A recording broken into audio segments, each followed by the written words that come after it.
Okay. Yep, that's the one.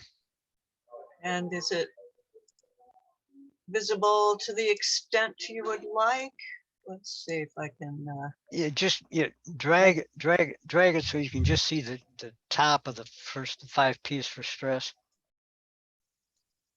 Oh, that's fine too. As long as everybody can read it. I can read it, so hopefully everybody else can, unless they got a lot smaller screen than I do. Okay. Welcome, everybody. Feel free to turn your video on once you're fully awake. Oh, wait, you're probably not on the West Coast at 6 a.m. But so we can at least see who you are if we don't know you, and then you can hide again. Oh, okay. See, I recognize faces, even if I don't recognize names. Hey there. Cool. And thank you, Sensei Roy, for coming to teach. And I'll just turn it over to you now and listen. Alrighty, and if you want to, you can go ahead and, unless you got a lot of background noise, you can go ahead and turn off your or turn your mute off so you can all talk, because I like to have everybody participate in my classes, especially philosophy. And for those of you who don't like to participate, I will probably start calling on you. That's what I do with my students, because I'm one of those. I learned a long time ago. Some people like to do all the talking. I'm not one of them. I'm usually the one sitting in the corner saying nothing unless I'm teaching. Some people occasionally talk, and some people, unless you specifically put them on the point a finger at them, they won't say anything. So I like to encourage everybody to participate, because part of learning is for you to participate and be a member in the discussion.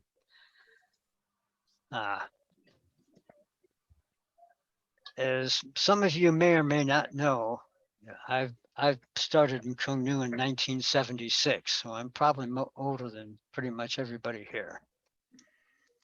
And when I started in Cuong Nhu, there was no philosophy. At least it wasn't being taught as a subject. Basically, we were showing the 8 tenets of Cuong Nhu and the styles of Cuong Nhu and the 3 O's, and that was pretty much it. And then as Sensei Dong went around the country doing seminars, initially he'd teach start off with 3 O's, and then there was 3 of this, 3 of that, and then eventually it became 4 of this and 4 of that. And finally settled down, most of them are in groups of 5.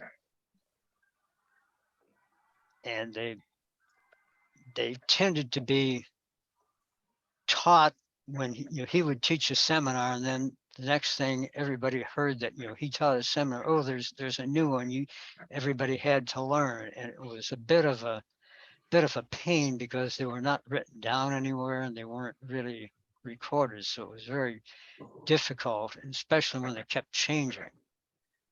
But eventually Masters Robert and Elizabeth codified the philosophy, which to me was heaven. I really appreciated that, because I'm an engineer and I like everything written down and coordinated.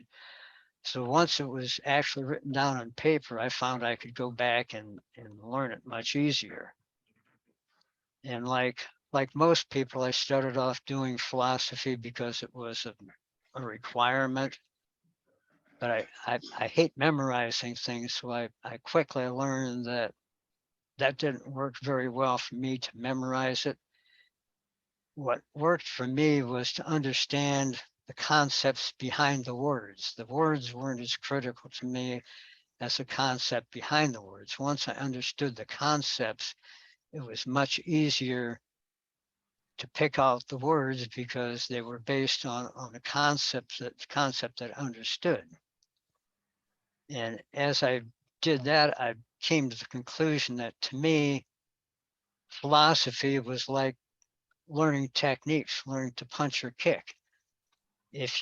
Or learning a kata, you can go to a seminar and learn techniques, but if you only go through them once or twice and then 6 months or a year later you have to use them in an actual self-defense situation, the odds of being able to perform them properly are pretty slim.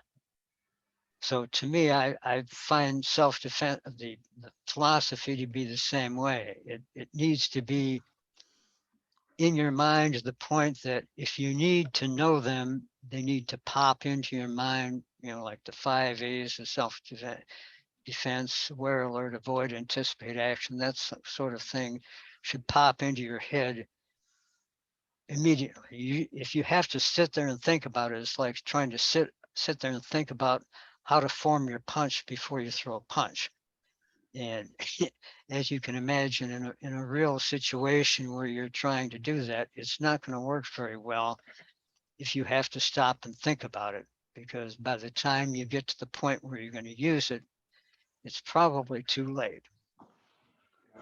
So I treat philosophy like that, and that's the way I teach my class. At least back when we had regular classes, we're just now getting back to classes. And what we would do for a 2-hour class, at about halfway through the class, we'd stop for about 15 minutes. Everybody sit down in a group and we'd discuss philosophy. And that's the way I plan to run this class. So the first philosophy that I came up with, in addition to the regular Cuong Nhu philosophy, is the 5 P's for stress. And actually, the reason I came up with this is back about 35 years ago, when I would go to training camps, and also my students would ask me, gee, you've been doing this for 10 or 15 years. How do you keep from getting burned out? How do you stop from, reaching a point where you just can't do this anymore because you're overcome by a lot of different things? So I sat down and thought about it, and I came up with the 5 P's for stress, which I taught to my students. And they are, as you can see on the list, perception, ponder, purpose, potpourri, and perspective. All right, now we get down to the discussion. Anybody want to look at that? And what does perception mean to you? Jeff? Well, I suppose if you're talking about stress, first step is to be aware that you're under stress. Exactly. And then you can get a perspective on how you're behaving and what you should be, how you should be behaving. Exactly. Or how to deal with the stress or relieve the stress. Exactly. And that's why perception is first, because it means you can't deal with the problem if you don't recognize that it exists. So that's one thing that I learned about most of our philosophy, not all of them, but a lot of the philosophies. Usually the first 1 or 2 are things that people tend not to think about or recognize. If you ask them, what's in this set, they usually come up with, the second or third or fourth ones, and they almost always forget the first one. Well, that's so obvious. But the problem is people tend not to think about the most obvious things, and then they tend to not take them into account as well. So the first thing in order to deal with stress is to recognize that you're experiencing it. Most people, by the time they recognize that they're under stress, they've already reached a point where it's bothering them quite a bit, which makes it that much more difficult to deal with. So the sooner you recognize it, the sooner you're able to deal with, and the less severe it gets to you. So the second one is ponder, which, what does that mean? Somebody else? Steve Smith, are you on?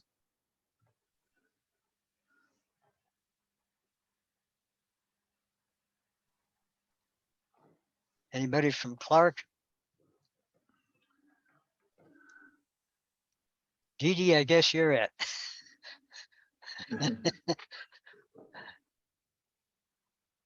I can't hear You're- her. Yeah, Yeah. I was muted. So Um, what does ponder mean?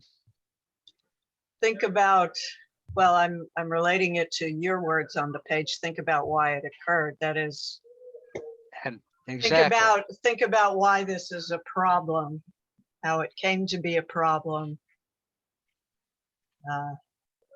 You start to understand it. Right. First you recognize it's a problem, and then you think about it, say, okay, why is it a problem? Once you recognize it's a problem and why you feel it's a problem, then you can start dealing with it. So the We're- third one, We're on Go ahead. ponder. Would that be the step where you're trying to identify why you're experiencing the stress? Maybe. I exactly. guess understand, but you know, what's causing it, or what's the problem that I'm facing? Exactly. Well, you Could know, be more a than lot, one thing. well, a lot of times people say, oh, I have too many things to do.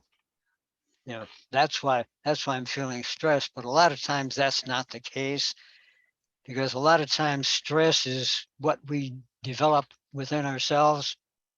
You know, like people say, well, I'm under stress because, you know, my boss is giving me a hard time. But you know, I found out a long time ago that a lot of times stress is due to, you know, generally speaking, we put stress on ourselves. You know, your boss can tell you to do something, but you only feel stress if you let yourself feel stress. You know, your boss can say, I want something. I mean, I've had people say, you know, I need something done by a certain point in time. And generally speaking, I give, you know, back when I was working full time, I'd give them a realistic estimate. And of course, they'd always come up with a less realistic response. Oh, you know, we need it done in half that time. And usually I just kind of chuckle at them and say, well, you know, I've given you a reasonable estimate based on my experience. If you expect it done in something less than that, you know, don't be surprised if you're disappointed. You know, I will do the best I can, but at that point, you know, I can be stressed because of what somebody is saying to me, or I can say, you know, that if somebody's putting an unrealistic expectation on me, I don't have to get stressed because they're saying it. You know, I can potentially worry about if I'm going to lose my job, but yeah, generally speaking, you know, another thing I found out when I was working is that, you know, in fact, I actually had my boss tell me that one time that, you know, if he really needs to have something done, he gives it to his busiest employees. And that comes from the fact that, you know, generally speaking, his busiest employees are the ones who actually get things done. And he will keep dumping things on them because they get things done. So I realized early on that chances are, if you're busy and your boss is keeping dumping things on you, chances are they're not going to fire you for doing your job, because that's really stupid. If they're going to fire somebody, they're going to fire somebody who's not doing their job. They're not going to fire people who are doing their job. So that's really something that, again, you have to recognize. So that leads to the third one, which is purpose. You know, when you go through your activity, you say, well, you know, I'm stressed because I got to do this and I got to do that. I realized that I would go back and look at, you know, I'd look at my martial arts, I'd look at my job, I'd look at other activities that I was involved in, look at my family and say, you know, did these things that I was involved in cause me stress when I first started doing them? In most cases, they did not. So is it the activity that's causing the stress? No, me feeling stressed for whatever reason. So I found that when I went back and looked at why I was being involved in the martial arts, why I was being, the various activities that I was involved in, it helped me to recognize that, it wasn't the activity that was causing the stress, it was the way I was reacting to whatever was happening. And in a lot of cases, recognizing that, took a lot of the stress off. I was like, I'm the one who's making me feel like I have to have, I'm the one who's putting a time limit on things that may be unrealistic. And if I recognize that, I don't have to have something done by a certain point in time, and I take that stress off of myself, the stress goes away. And generally speaking, I found, even at work, most of the time, you know, I would get things done quicker when reports had to be done. I was turning them in before almost anybody else was. So, I didn't have a reason to be stressed because of what I was doing. And once I recognized the purpose behind those things, a lot of times the stress went away, or at least it wasn't to the level that I was experiencing it. Then it goes to number 4, potpourri. What does potpourri mean? Anybody? Speak up or I'll pick you. Well, you got me stumped on that one. Potpourri, that sounds like something you put in a little dish that has a nice aroma. Potpourri is just everything, isn't it? It's a variety. Exactly. Okay. So basically what, again, I was trying to stick with P words. Okay. I'll admit it. Yeah. I was trying to stick with a P word that meant variety, a lot of different things. And another thing that I found in order to deal with stress was, it's like, we find like in the martial arts, if you're working on something and you do it over and over again and you feel like you're not making progress, you get frustrated.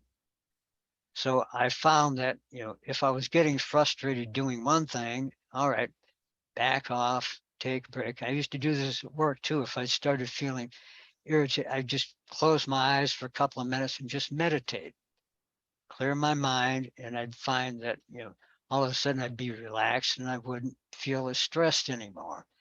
Same thing, in martial arts or various activities. If I was feeling that I wasn't accomplishing things in one activity, I'd focus my efforts maybe in another activity. Or if I was doing, say one kata and it wasn't, I was getting frustrated with it, I'd go on to something different. I'd go on to another activity that wasn't frustrating me. And again, the stress would tend to dissipate. So I found that that was a good way to deal with stress. If one thing was, if I felt like again, this goes back to the other, if I felt like I was being stressed doing a particular activity, then I would pick another activity that I wasn't feeling as stressed with and work on that. And I still felt like I was accomplishing things, but I didn't feel like I was pushing myself, against a brick wall that wasn't moving. And once I put all these things together, that was when I found I achieved perspective. I could look at what I was doing and understand why I was feeling stressed and recognize how I could take that stress and back it off a little bit. And all of a sudden the stress dissipated. And once I got perspective, the stress went away. So anybody else want to put their 2 cents in on stress? So you're saying on the perspective that in the previous category, potpourri, just having a way to relieve or to, I guess, relieve the stress by pursuing some other activity that would give you Relief from the stress. release from the stress, so that you, when you return to whatever it was frustrating you, you would have a new perspective, maybe. Exactly. Yeah. Once I backed off of something that was frustrating, once I went back to it, I didn't feel frustrated anymore, or at least certainly not to the level that it had been. And it's like there's a lot of things that can frustrate you and stress you out. Personally, I find calling up the doctor's office is something that drives me up the wall. I call I call up the doctor's office, and the first thing you get is the receptionist who's been told to screen you from the doctor, so that you can't, they won't talk to you. They don't know anything about anything. And the first thing you say is, "Can I help you?" And I feel like saying, "No, you can't help me. Are you a medical professional? You went to ECPI for 6 weeks and got your you know receptionist training or whatever, and you're answering the phone, and you've been told that that you're supposed to be between the customer and the doctor, so you can almost never call a doctor's office and talk to the doctor. You always have to go through middle people whose job it is to keep you from talking to the person you want to. Same thing a lot of times. Like, if I want to pay a bill, I got to call up, and you have to go through the they don't want to pay operators anymore, so you call up, and it takes five or 10 minutes to go through the phone tree that they've I see people smiling. You've all been through this, right? You call up, and you got to press one if you want to speak in English. I prefer to speak in English.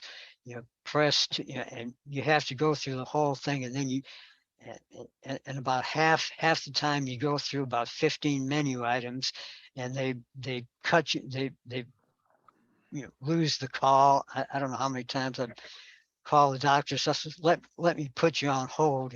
2 seconds later, I'm getting a dial tone because they pressed the wrong button, and I got cut off. Things like that tend to give me stress. So after I do that a few times, I tend to go on to do something else that's less stressful. So I've found that that's pretty much things like that tend to give you stress, and then you go on to something else, and recognizing what's causing it, and how you deal with it.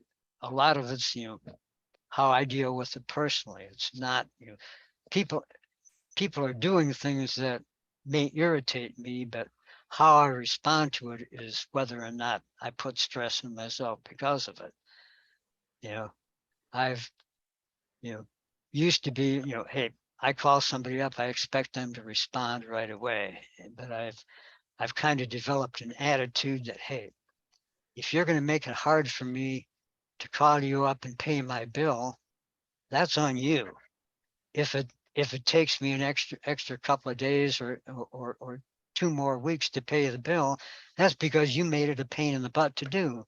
It's not me. And the more I recognize that, I don't get as stressed doing it anymore, because I've thought through it. I understand the process. I know it's going to be a pain in the butt, and I don't let it get to me as much, because I recognize why it was causing me stress. Okay. Well, we're almost halfway through the class. We probably ought to move along.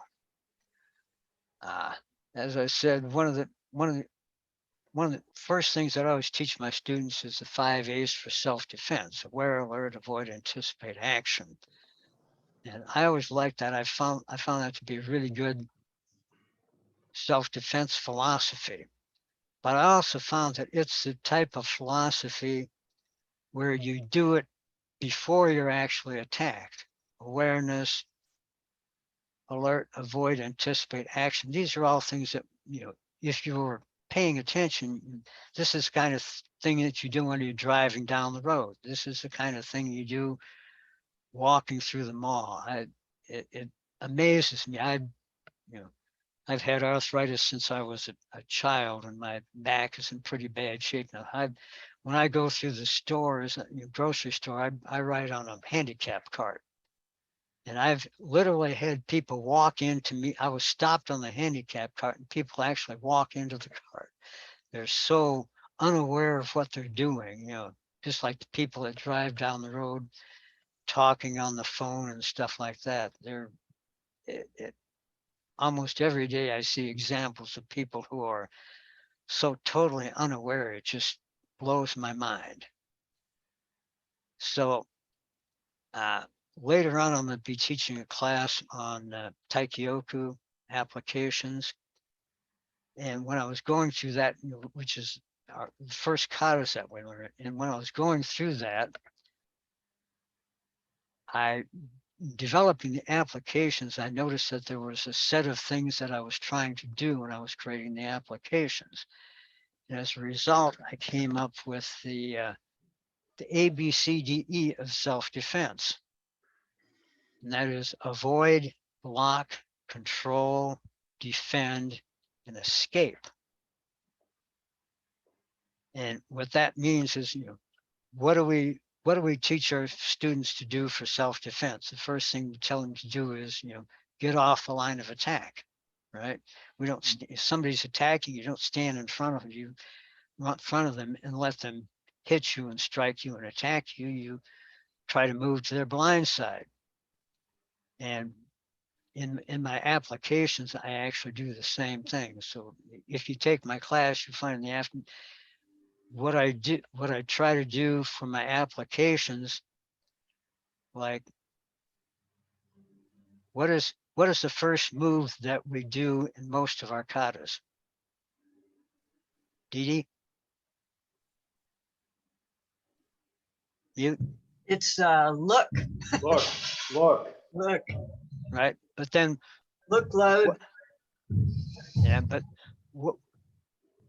what is the first stance that you do after you bow in? Natural stance. Yeah. And then Well, it depends how you parse the move, I guess, because you could say cat stance with a load, or what direction are you facing for your cat stance? left. So where is your attacker? Hopefully they're on your left. Well, where were you facing when you started the kata? Oh, I see what you're getting at. Yeah. Okay. Yeah. Well, again, you may have a conception of what's going on.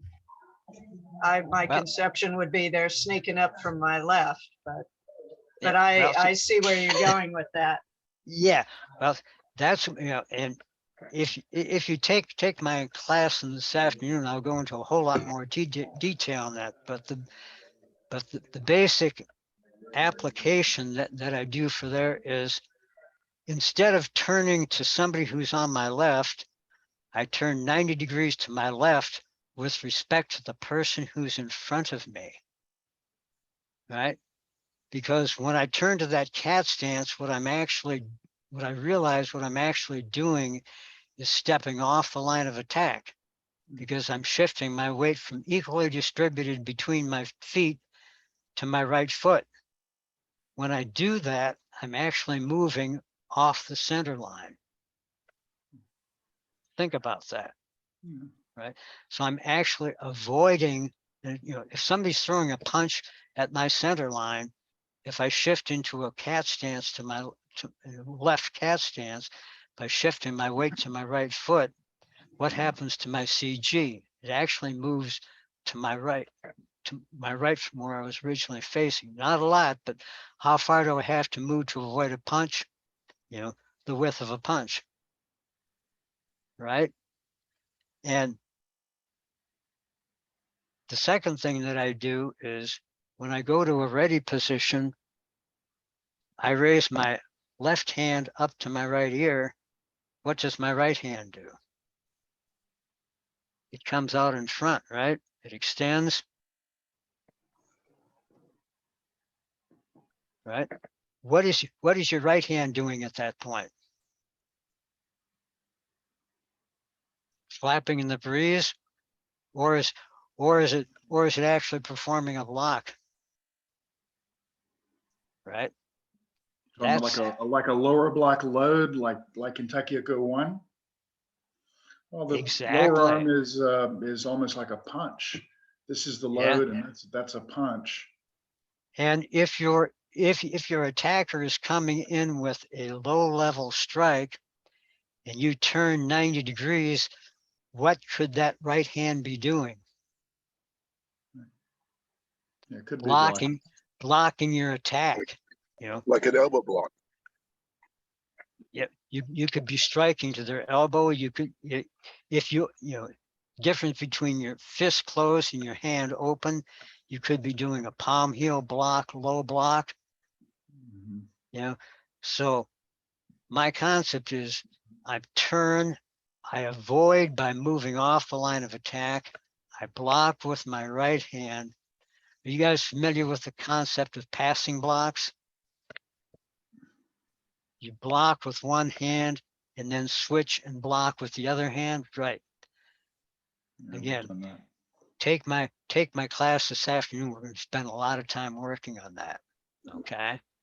It So sounds a little bit like Wing Chun, yeah, like a Bong Sao with it. exactly. Yeah, that's exactly what it is.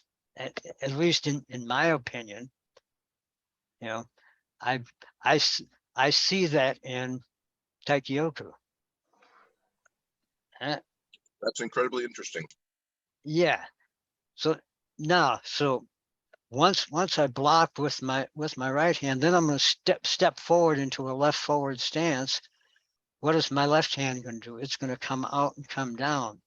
Instead of blocking, what I'm going to do is grasp and control that strike that I just blocked with my right hand. When I step out with my left hand, I'm going to grab that arm and pull it.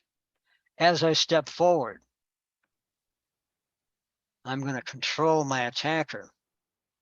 And if I can, I'm going to pull them as I do that. If I can pull them off balance, they tend to lean forward.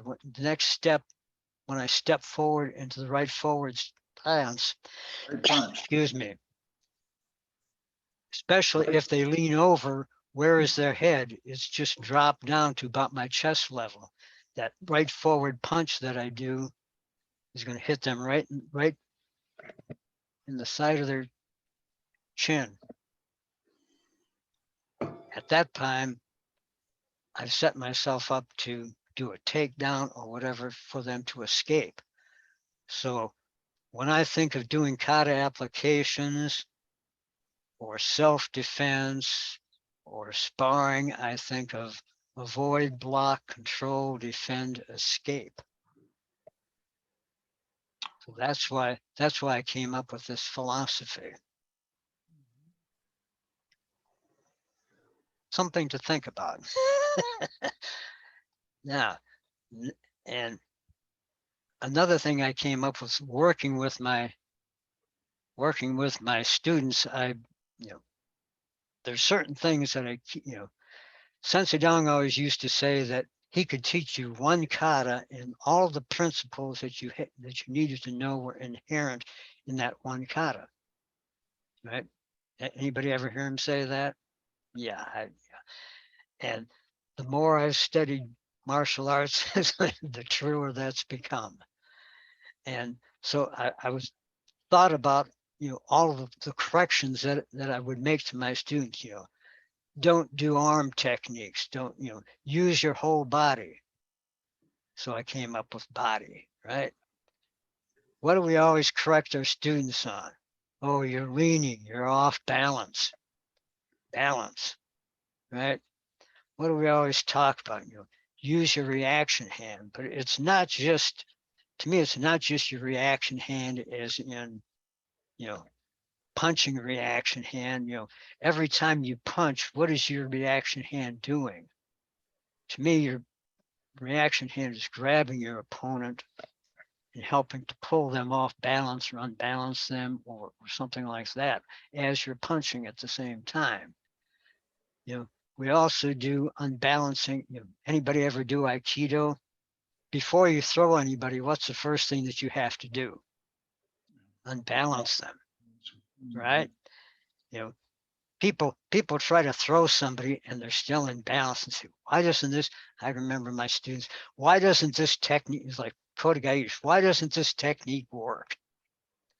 Because you're not unbalancing. I remember Dave Killian used to, after he studied Aikido, he made a real point of emphasizing, when you step into a stance to do, before you do Kodagaish on somebody, you step and extend their technique to the point, their grasp to where you unbalance them, and then do Kodagaish, Shianagi, whatever technique before. Same thing in judo. When you throw somebody, unless you're so big and strong you can physically pick them up and throw them, you push them, you pull them, you break balance.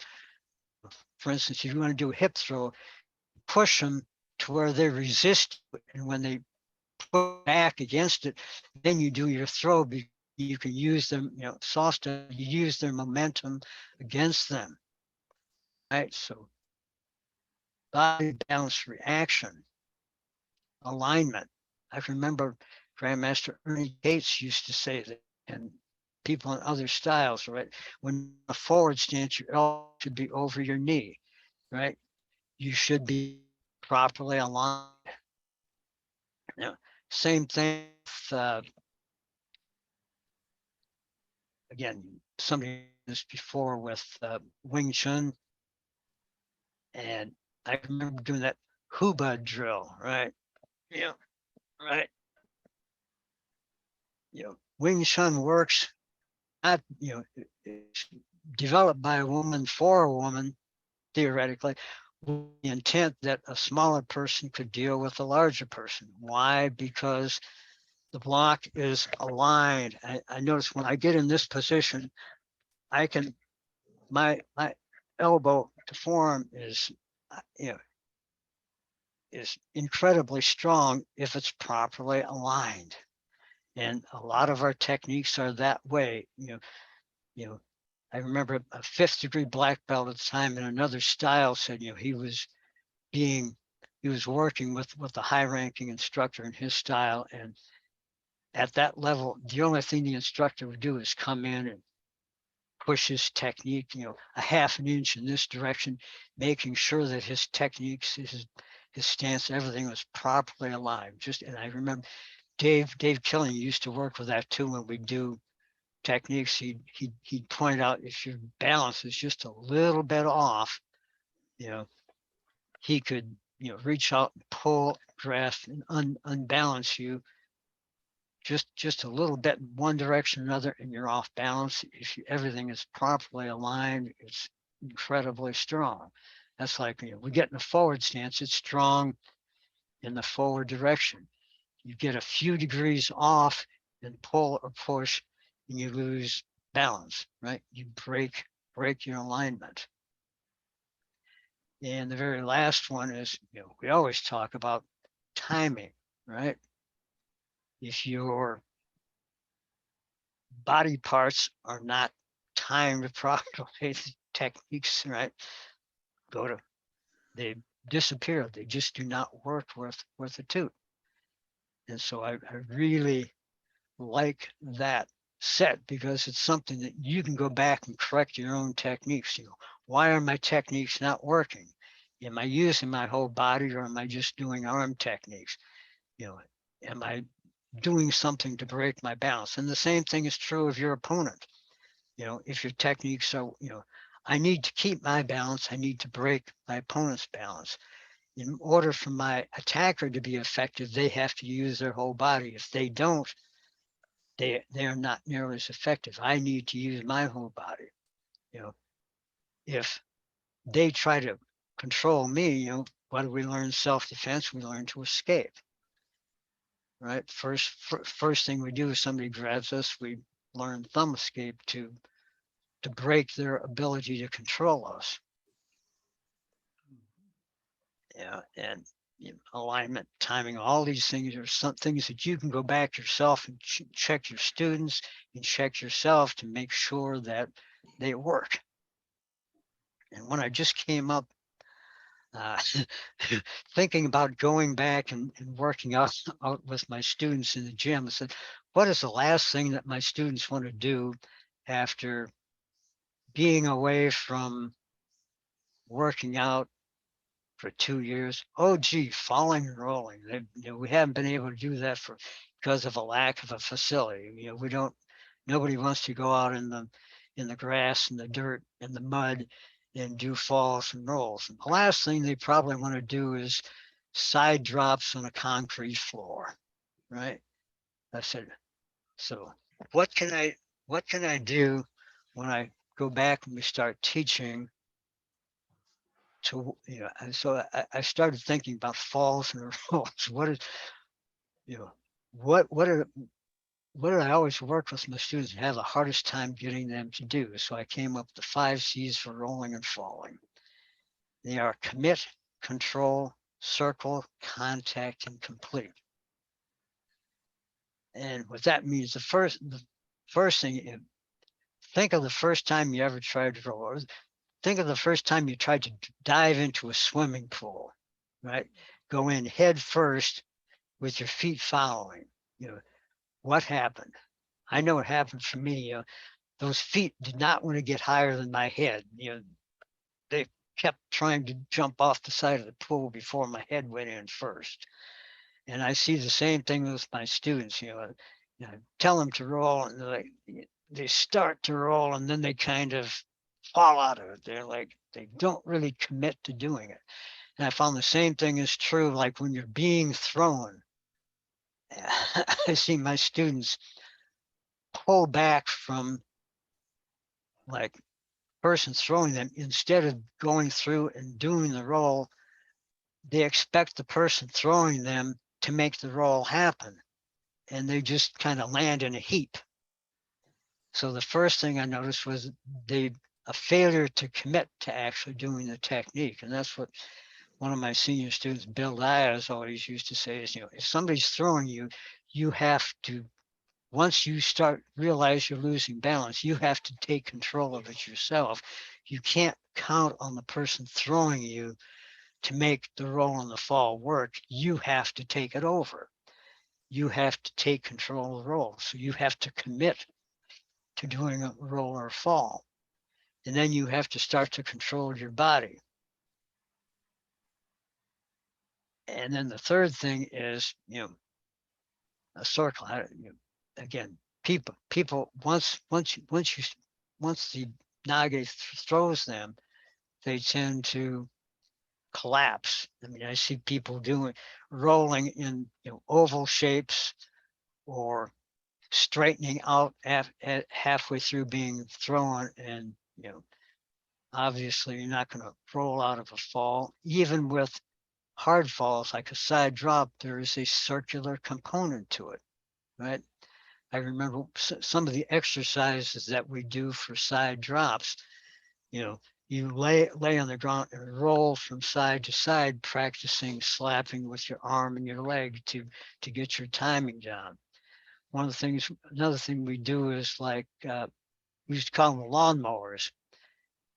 One person would get down on all fours and stick their arm underneath, and their partner would stand alongside and grab their arm and pull up, so they would flip over and do their side drop. So there was still a circular component to a side drop.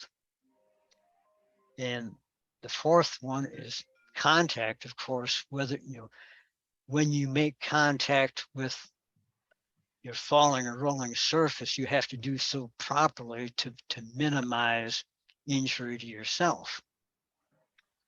And the very last thing is, once you make contact, you have to complete, complete the fall of the roll all the way through again. I see people going half or 3/4 of the way through, like forward rolls, people get most of the way through the roll and then they kind of stumble when they're coming out of the roll because they don't form their legs into like a kneeling position to come out of the roll. They just come out with their legs kind of flopping and they can't stand up out of it. I can see Dee Dee smiling because you've seen people do the same thing, right? And that's one of the hardest things to get my people to do, just complete the roll to where they can stand up out of it. Or the same thing, if you do a hard drop, a hard fall, to be in position when you land, because if somebody throws you, the next thing they're going to do is drop on top of you and do some kind of an attack. So you need to be prepared to protect yourself as you get to the end of the fall of the roll. So I've been doing all the talking, so I'd like you guys to tell me, what do you think of some of these things? Useful? All right, I'll speak up. I think they're during this time. Yeah, during this time, I've thought about things in different ways, so I appreciate that.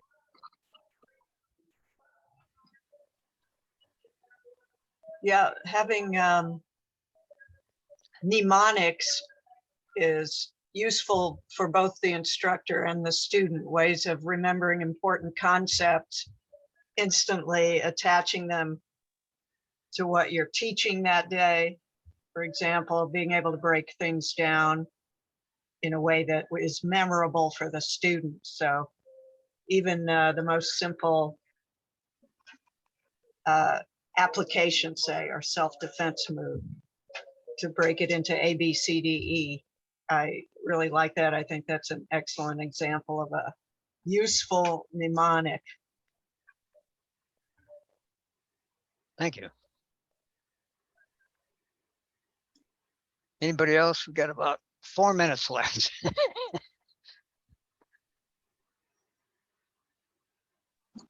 So this is Steve again.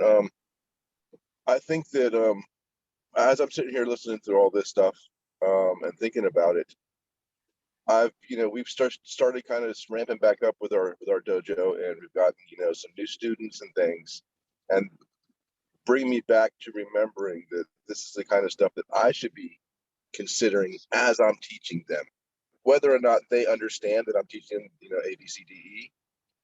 If I'm ensuring that I'm doing that, they will get that eventually.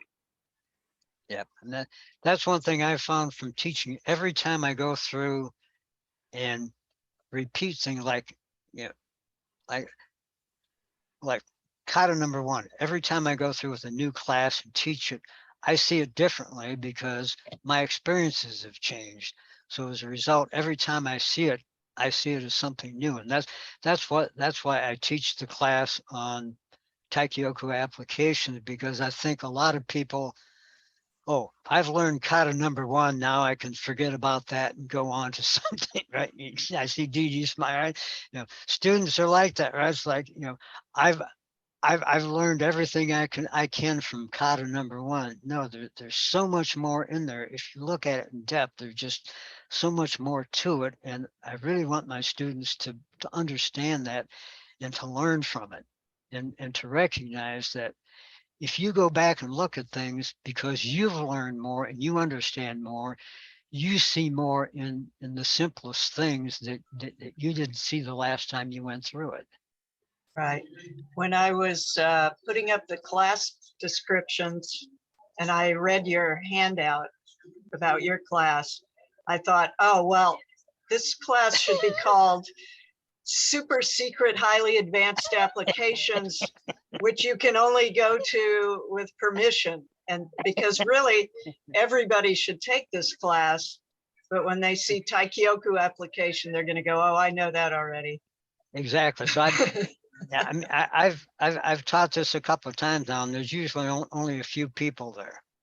which is unfortunate, but Yeah, like marketing. yeah, like I told John in the email, and my senior students, like my Sensei Craig and Sensei Bill, who are Sandans, are like, they're the ones who probably get the most out of what I teach with that, because they're able to understand those concepts. The lower level people kind of get it, but the higher level you are, the more you're able to understand that. But the fact that I'm teaching it using a Taikyoku kata, I recognize, that people don't tend to do it. So, please, tell your friends to come take my class, and I think they will find it somewhat interesting and hopefully enjoyable. Well, it is now 10 o'clock, so I suspect it's time to go to our next class. So, Well, we do Thank you. have Thank you. we Thank have you, a bit Roy. of break time. oh, that's right, we do. So jump up, run around the room, and then sit back down if you're doing Yeah, I another forgot. discussion class. Yeah, that's right. This year you actually left like a half hour in between, which is fantastic, so people can get a drink, hit the head, and do all Yeah. take care of the important stuff. Guys, thank you for coming to Thank you, Roy, class. I very really much. appreciate it. Yes, thanks. And the Appreciate it. handout is available to be downloaded from the cuongnhu.com website. Okay, good. I took a picture of it, but that's good to know. Thank you. It's a PDF, so you're certainly welcome to it. Thanks again, Roy. You're Thank you, welcome. Sensei. Thank you. Thanks.